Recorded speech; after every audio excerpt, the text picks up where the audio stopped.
আমাদের মূল কাজ হলো আল্লাহ পাকের সন্তুষ্টির উদ্দেশ্যে আল্লাহ পাকের দেওয়া বিধিবিধানগুলো পালন করে দুনিয়াতে জীবনযাপন করা। এটাই আমাদের জীবনের লক্ষ্য, এটাই উদ্দেশ্য। এই কাজটুকু করতে গিয়ে যদি কোনো বাধা আসে সেটার প্রতিকার করা, আর যদি বাধা না আসে সোজা চলতে থাকে। আমার যাইতে হবে বাইতুল্লাহ শরীফ, হজ করা উদ্দেশ্য। যদি নিরাপদে যাওয়ার প্রস্তুতি হয়ে যায় ভালো, আর যদি এমনটা হয় যে পথে কোনো প্রতিবন্ধকতা সৃষ্টি হয়, তো প্রতিবন্ধকতার প্রতিকার কি, প্রতিকার করে পরে আমাকে পৌঁছতে হবে, মূল লক্ষ্যে পৌঁছতে হবে।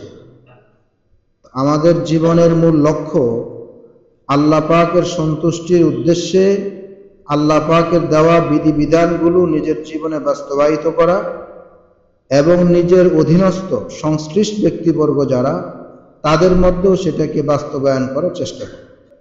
সংক্ষিপ্তভাবে আল্লাহ পাক বলছেন, কু আনফুসাকুম ওয়া আহলিকুম নারা, তুমি তোমাকেও বাঁচাও এবং তোমার সাথে সংশ্লিষ্ট ব্যক্তিবর্গ যারা যারা তোমার অধীনস্থ তাদেরকেও তুমি জাহান্নাম থেকে বাঁচাও। আল্লাহর কসম, একজন মুসলমানের দায়িত্ব, জীবনের কর্তব্য এতটুকুই, এর চেয়ে বাহিরে আর কিছুই না।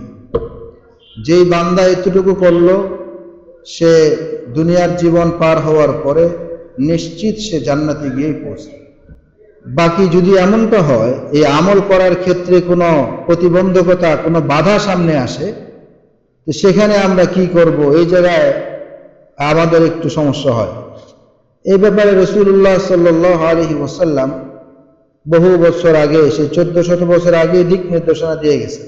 বলছেন, ইন্নাকুম সাতারাউনা বাদি ইখতিলাফান কাসীরা, আমি যখন তোমাদের থেকে বিদায় নেব, যখন আমি চলে যাব, এরপরে তোমরা দেখবা মুসলিম বিশ্বের মধ্যে বিভিন্ন বিশৃঙ্খলা দেখবা, বিভিন্ন দল দেখবা, বিভিন্ন বিভক্তি দেখবা, বিভিন্ন ফিতনা তোমাদের সামনে আসবে। এমনকি নবী করিম সাল্লাল্লাহু আলাইহি ওয়াসাল্লাম বলেন যে তুরাদুল ফিতান, এত বেশি ফিতনা আসবে কাল হাসির, পাটির মধ্যে যেমন ওই খেজুর পাতা দিয়ে, খেজুর পাতার এক একটা চিলতা নেয়, একটা চিলতা লাগায় পরে আরেকটা চিলতা, আরেকটা চিলতা, ঠিক পাটির এক একটা চিলতে সরাইলে যেমন আরেকটা বের হয়ে যায়, আমার পরে তোমাদের সামনে ফিতনা একটার পরে একটা এভাবে আসতে থাকবে।